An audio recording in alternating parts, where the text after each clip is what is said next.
तो नमस्कार दोस्तों, मैं KGHR से रमेश कोदारा। हम आपको समय समय पे नई नई वीडियो दिखाते रहते हैं और नए नए विधानसभा के बारे में जानकारी लेते रहते हैं।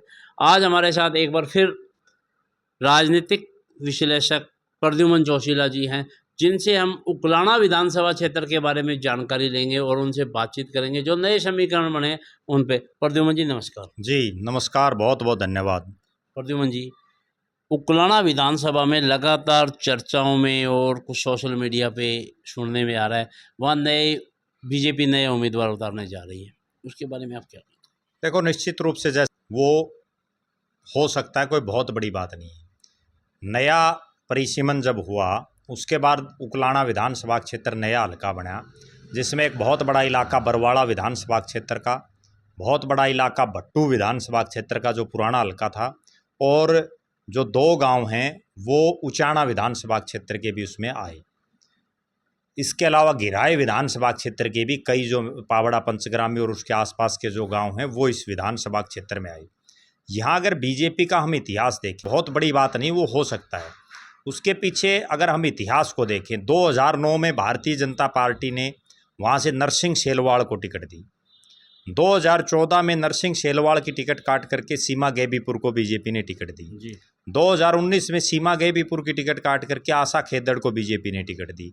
और अब मैं बिल्कुल दावे के साथ ये बात कह सकता हूँ कि आज की जो हालात है उसमें आशा खेदड़ बेशक जिला की प्रधान है पार्टी की, उसके बावजूद ये लग नहीं रहा कि वो कहीं जीत के नज़दीक दिखाई दे रही हैं, क्योंकि जिस तरह का परिणाम लोकसभा के चुनाव में आया, वहाँ बीजेपी के जो प्रत्याशी हैं चौधरी रणजीत सिंह वो हारे, और आशा खेदड़ का जो खुद का गांव है, खेदड़ बहुत बड़ा गांव है हल्के का, उसमें चौधरी रणजीत सिंह बुरी तरह से हारे।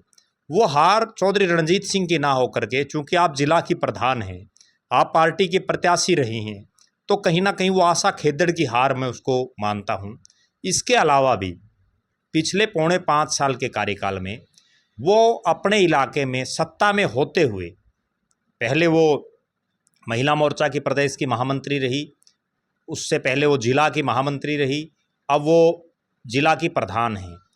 उसके बावजूद उकलाना विधानसभा में विकास के नाम पर वो कोई बहुत लंबा चौड़ा ना प्रोजेक्ट ला पाई, ना कोई बहुत बड़ा कोई इंस्टीट्यूट वहाँ आ पाया, ना वहाँ कोई शिक्षा, स्वास्थ्य, रोजगार से संबंधित कोई भी काम उस स्तर पर वो नहीं कर पाई जिस स्तर पर सरकार में होते हुए एक नेता या नेत्री को करना चाहिए। प्रद्युमन जी, लगातार सुनने में आया है काफ़ी जगह CM साहब आए हैं, क्या उनकी टिकट पक्की मान के चले? देखो, CM साहब आना वो कोई टिकट का ये नहीं है कन्फर्मेशन कि आपकी टिकट पक्की है।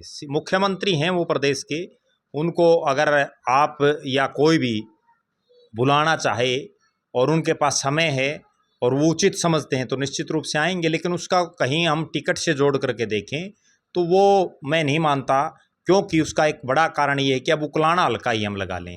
उकलाना हल्के में CM साहब 3-4 बड़े नेताओं के घर आ चुके हैं जो टिकट मांग रहे हैं, तो इसका मतलब उन तीनों चारों को टिकट मिलेगी। टिकट तो एक को मिलेगी, हो सकता है उन तीनों की बजाय किसी नए चेहरे को मिल जाए।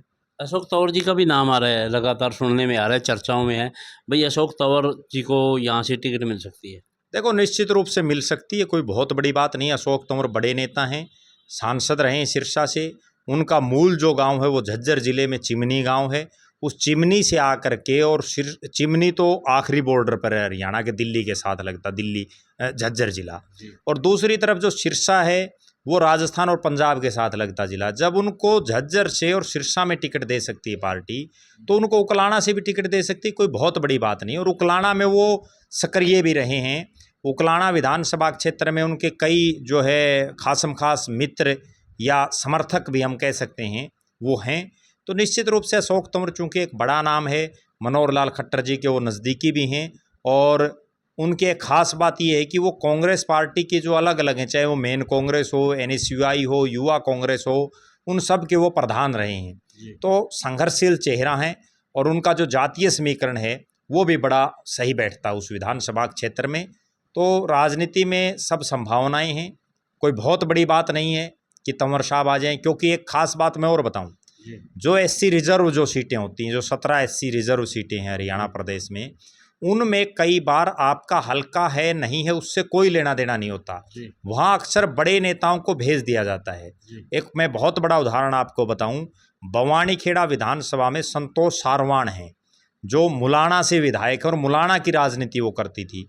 उनको भारतीय जनता पार्टी ने कहाँ मुलाना अम्बाड़ा में आखिरी जो छोर हो गया हरियाणा प्रदेश का, उनको बवानीखेड़ा से टिकट दे दी।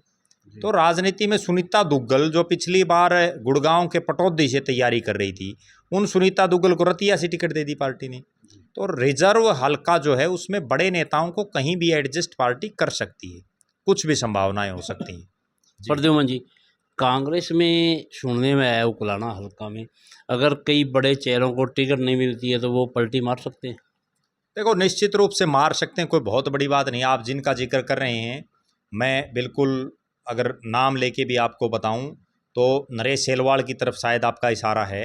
नरेश सेलवाल की पिछली बार टिकट कटी, वो टिकट जब 2019 में हल्का 2009 में जब पहला चुनाव हुआ हल्के में, तो नरेश सेलवाल को कांग्रेस ने टिकट दी, शैलजा ने टिकट दिलाई और वो चुनाव जीते। चौधरी भूपेंद्र सिंह हुड्डा मुख्यमंत्री बने, उसके बावजूद वो कुमारी शैलजा के साथ 5 साल रहे, जिससे हल्के का बड़ा भारी नुकसान हुआ। हल्के में विकास के कोई काम नहीं हो पाए। वो उनकी एक राजनीतिक बहुत बड़ी मैं गलती मानता हूँ, क्योंकि जब कोई आदमी मुख्यमंत्री बन गया और आप उसकी पार्टी में हो तो आप मुख्यमंत्री के साथ रहो। दूसरी बात, 2014 में उनको फिर टिकट दी कांग्रेस ने, वो चुनाव हार गई। 2019 में उनकी टिकट कट गई और टिकट कटने के बाद उन्होंने निर्दलीय चुनाव लड़ा। इस बार भी मैं एक बात तो, जिस ढंग की तैयारी नरेश सेलवाल की है, उससे मेरा ऐसा मानना है कि वो चुनाव तो लड़ेंगे। अब कांग्रेस उनको टिकट देगी नहीं देगी, इसमें एक बहुत बड़ा सवाल ये है कि कुमारी शैलजा, जहाँ तक मेरी जो समझ है, किसी भी हद तक जा कर के उनकी टिकट कटवाने का काम करेंगी और वो उनको टिकट नहीं लेने देगी, जैसे पिछली बार उनको टिकट नहीं लेने दिया। उसके बाद कांग्रेस से उनके रास्ते बंद हो जाएंगे, फिर वो बीजेपी की तरफ रुख करते हैं या इनेलो की तरफ करते हैं या निर्दलीय चुनाव लड़ते हैं, वो तो अभी आगे भविष्य की बातें हैं। लेकिन आज के दिन जो हालात है उसमें मेरा ऐसा मानना है कि कांग्रेस की टिकट उकलाना विधानसभा क्षेत्र में कुमारी शैलजा जिसको चाहेंगी उसको मिलने के ज़्यादा चांसेस हैं। उसके बावजूद उस इलाके में जयप्रकाश जेपी जो हिसार से सांसद बने हैं, क्योंकि उनका वो पुराना इलाका रहा है, बरवाड़ा हल्के में वो गांव आते थे काफ़ी, वो भी ये कोशिश करेंगे कि अपने किसी साथी को टिकट मिले। अब हाईकमान पर किसका ज़्यादा प्रेशर रहेगा या कौन फ़ायदा उठा पाएगा, वो समय बताएगा। प्रद्युमन जी, कांग्रेस पार्टी में काफ़ी उम्मीदवार बाहर से आके भी दावेदारी कर रहे हैं जी, उसके बारे में देखो, निश्चित रूप से दावेदारी कर रहे हैं, बहुत से हैं।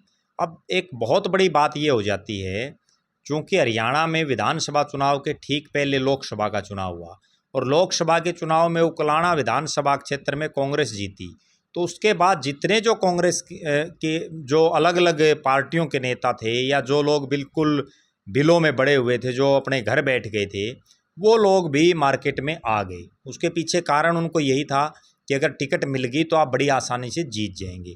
लेकिन मैं उन नेताओं को एक बात कहना चाहता हूँ कि लोकसभा और विधानसभा के चुनाव में दिन रात का अंतर है। लोकसभा के चुनाव में 2 ही प्रकार का वोटर था, एक मोदी जी को जिताने वाला, एक मोदी जी को हराने वाला। और जब विधानसभा का चुनाव आएगा तो उसमें अलग अलग समीकरण होंगे, कहीं जातीय फैक्टर होगा, कहीं क्षेत्रीय फैक्टर होगा, कहीं गोत्र का फैक्टर होगा, कहीं इलाके का अलग अलग जो है सिस्टम होगा।